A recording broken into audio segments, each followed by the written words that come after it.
Assalamualaikum semuanya, berjumpa lagi di channel YouTube yang paling sederhana, yaitu Anco FR, anak desa cinta tanaman. Nah, jadi untuk video kali ini aku mau memberikan 5 tips cara perawatan aglonema yang jarang banget dilakukan oleh para pemula. Karena apa? Karena 5 hal ini menurut aku bagus banget kalau kita lakukan untuk meningkatkan kesuburan tanaman aglonema, agar tanaman aglonema itu banyak anakan, sehat, dan daunnya itu pun terlihat bagus dan mewah, teman-teman. Nah, jadi kalau kalian penasaran videonya, jangan lupa kalian subscribe, like, and comment, dan share ke semua media yang kalian punya. Dan jangan lupa aktifkan selalu tombol loncengnya agar kalian selalu tahu video-video terbaru dan terupdate dari aku. Oke, kita langsung aja. Nah, jadi dari 5 tips ini, yang pertama yaitu memilih ukuran pot.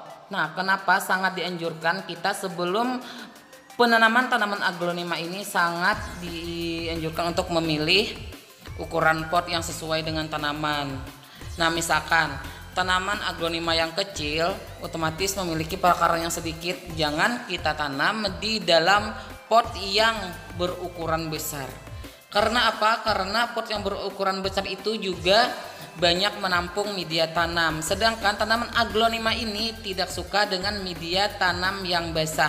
Apabila kita tanam di media yang banyak dan lalu kita siram, otomatis medianya itu akan banyak menyimpan air. Nah, disitulah nanti bisa mengakibatkan perakaran aglonema yang sedikit itu bisa menyebabkan busuk akar, teman-teman, bisa menyebabkan kematian pada tanaman aglonema. Dan sebaliknya, apabila kita memiliki tanaman aglonema yang berukuran besar, daunnya banyak, batangnya juga lumayan besar, akarnya pun juga besar, jangan kita tanam di ukuran pot yang kecil. Otomatis pot yang kecil itu akan lebih sedikit menampung media tanam. Sedangkan tanaman aglonema yang berukuran besar itu otomatis dia lebih banyak membutuhkan unsur-unsur hara atau zat-zat makanan yang bakal dia makan, ya teman-teman. Jadi kita harus sesuaikan di besar kecilnya tanaman aglonema dengan besar kecilnya ukuran pot, karena itu sangat berpengaruh. Apabila kita tanam tanaman aglonema yang berukuran besar di pot yang kecil, sedangkan perakarannya itu banyak, itu sangat berpengaruh. Karena apa? Perakaran yang banyak itu nanti akan menggumpal dan lama-kelamaan akan membusuk, ya teman-teman. Dan akhirnya tanpa kita sadari tanamannya itu pun akan layu, stres, bahkan bisa mati, ya teman-teman. Nah, jadi kalau kalian mau menanam tanaman aglonema itu, yang pertama dulu kalian harus memperhatikan sifat tanaman. Apakah tanaman ini membutuhkan itu media tanah atau media yang bercampur, dan juga apakah tanaman ini membutuhkan banyak air atau sedikit airnya. Itu yang perlu kalian ketahui, ya teman-teman. Tips yang kedua yaitu adalah menggemburkan tanah dengan cara dicacah maupun dibumbun, ya teman-teman. Nah, bisa kalian lihat nanti videonya.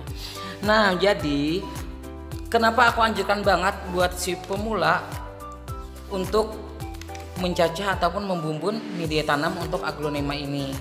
Karena hasilnya seperti yang di video aku ini, teman-teman. Hasilnya juga bagus, bisa meningkatkan pertumbuhan tanaman aglonema agar lebih sehat, ya teman-teman. Karena kalau kita bumbun dan kita penyacahan ini, fungsinya itu bagus banget buat pertumbuhan tanaman. Yang pertama itu kalau kita gemburkan tanaman aglonema ini, yang pertama itu adalah mempercepat pertumbuhan tanaman. Yang kedua, fungsi penggemburan tanah ini bisa memberantas yang namanya itu adalah tanaman gulma atau tanaman pengganggu di sekitar tanaman. Nah, bisa kalian lihat aku membumbunnya seperti ini, aku mencacahnya seperti ini, aku menggemburkan juga seperti ini, ya teman-teman. Dan juga fungsi kalau kita menggemburkan tanah ini adalah memudahkan perakaran untuk masuk ke dalam tanah, sehingga perakaran ini lebih mudah untuk menyerap zat-zat makanan yang kita berikan atau asupan gizi untuk tanaman, sehingga tanaman itu akan lebih sehat. Nah, jadi untuk fungsi pembumbunan ini, ya teman-teman, fungsinya adalah yang pertama untuk menutupi perakaran-perakaran yang keluar di atas atau permukaan media tanam. Kita tutup dengan cara yaitu adalah dibumbun, teman-teman. Dan juga fungsinya pembumbunan ini adalah untuk memperkokoh atau memperkuat berdirinya tanaman. Bisa kalian lihat aku membumbunnya seperti ini di sekitar tanaman batang bawah aglonema ya teman-teman. Nah, jadi untuk fungsi pembumbunan ini juga yaitu adalah mendekatkan zat-zat tanaman yang ada di dalam tanah. Karena kita dekatkan di bawah pangkal batang ya teman-teman, bisa kalian lihat. Fungsi pembumbunan ini juga untuk memperbaiki peredaran udara, drainase, pengaturan tanah yang banyak airnya, sehingga apabila tanahnya gembur otomatis drainasenya pun juga akan lebih bagus ya teman-teman. Dan juga fungsi pembumbunan ini itu adalah menciptakan kondisi tanah agar remah di sekitar tanaman. Karena di sekitar tanaman itu sebelum kita bumbun kita lakukan dulu yang namanya adalah pencacahan atau penggemburan ya teman-teman. Dan berikutnya juga untuk mempercepat perbanyakan akar nantinya tumbuh. Nah, itulah fungsinya untuk pembumbunan. Nah, di sini aku lihatkan gimana caranya aku mencacah dan aku membumbun di sekitar tanaman aglonema. Ini banyak banget, indukannya cuma satu dan anaknya itu bisa kalian lihat banyak. Anaknya sudah berdaun 3 ya teman-teman. Nanti kalau sudah ada daunnya sampai 4 sampai 5, aku baru bisa memindahkan ke polybag yang sesuai dengan ukuran tanaman. Bisa kalian lihat. Nah, jadi untuk tips yang ketiga yaitu adalah memberikan pupuk susulan. Nah, karena penting banget pemberian pupuk susulan. Karena menurut aku sih untuk pemula tanaman aglonema ini jarang banget untuk memperhatikan, apalagi sudah dari awal tanam sudah terlihat tanamannya itu sehat, segar dan banyak daunnya, anaknya juga banyak. Mereka melupakan memberikan asupan gizi untuk makanan aglonema, sehingga melupakan untuk memberikan pupuk susulan, baik pupuk kandang, pupuk organik ataupun pupuk kimia teman-teman. Tapi kalau kalian mau menggunakan pupuk kandang, aku harapkan banget jangan kalian menggunakan pupuk yang setengah matang. Karena apa? Karena pupuk yang setengah matang itu masih keadaan lembab dan juga panas. Nanti apabila kita campur di media tanam akan berpengaruh ke pertumbuhan tanaman dan juga akan merusak fisik pada media tanam tersebut.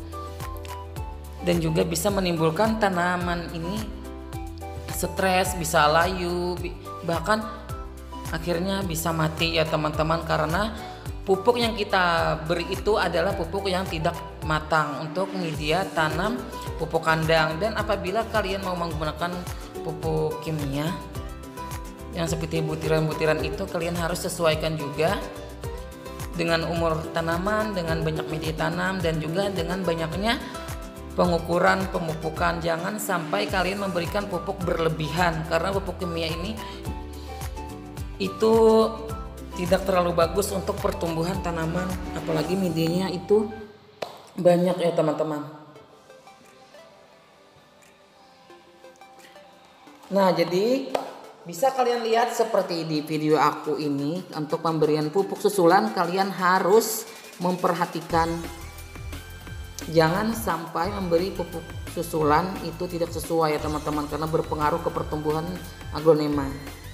Oke, kita lanjut. Yaitu adalah tips yang keempat, yaitu adalah pencegahan hama, jamur dan penyakit. Nah, gimana sih caranya pencegahan hama, jamur dan penyakit agar jangan sampai ada di tanaman aglonema? Yaitu adalah kita harus memeriksa secara berkala, misalkan seminggu sekali atau setengah bulan sekali kita harus periksa, karena rawan banget untuk tanaman aglonema ini. Apalagi aglonema ini itu sudah tumbuhnya rimbun, daunnya banyak, terus anaknya juga banyak, itu memudahkan hama dan penyakit lebih cepat menyerang. Nah, bisa kalian lihat ini tanaman aku terserang hama ini baru 1 minggu aku periksa. Itu ada kelihatan putih, itu ada hama atau kutu gitu kan. Nah, jadi aku periksa secara berkala ya teman-teman. Ini apalagi di bagian batang bawah atau percabangan daunnya ini teman-teman. Nah, bisa kalian lihat putih. Padahal masih kalau kalian lihat daunnya ini segar, sehat dan lebar ya teman-teman. Tapi di bagian bawahnya itu banyak banget yang namanya itu hama putih ya teman-teman. Hama putih. Nah, bisa kalian lihat. Nah, ya seperti ini hamanya. Hama putihnya ini biasanya aku memberantasnya menggunakan yang alami ya teman-teman.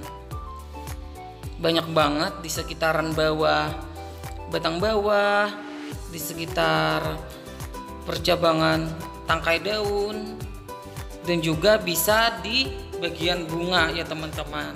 Nah, ini kalian bandingkan dengan pot. Nah, jadi untuk pemeriksaan hama dan penyakit secara berkala itu sangat bagus ya teman-teman. Oke, kita lanjut ke tips berikutnya, itu adalah tips yang terakhir, yaitu adalah pemotongan bunga. Kenapa kita harus memotong bunga atau kita pangkas bunganya? Karena apa? Karena bunga ini juga berpengaruh ke pertumbuhan tanaman, apalagi pada daunnya teman-teman. Memperlambat pertumbuhan daun pucuk terbaru karena adanya bunga, dan juga lebar kecilnya daunnya teman-teman. Apabila kalau kita diamkan aja bunganya sampai busuk, nanti bentuk daunnya yang baru itu akan terlihat lebih kecil karena zat makanannya itu lari ke bagian bunga ya teman-teman. Malahan bisa menghambat pertumbuhan daun baru. Dan juga bunga ini bisa menimbulkan yang namanya itu hama. Bisa kalian lihat seperti ini.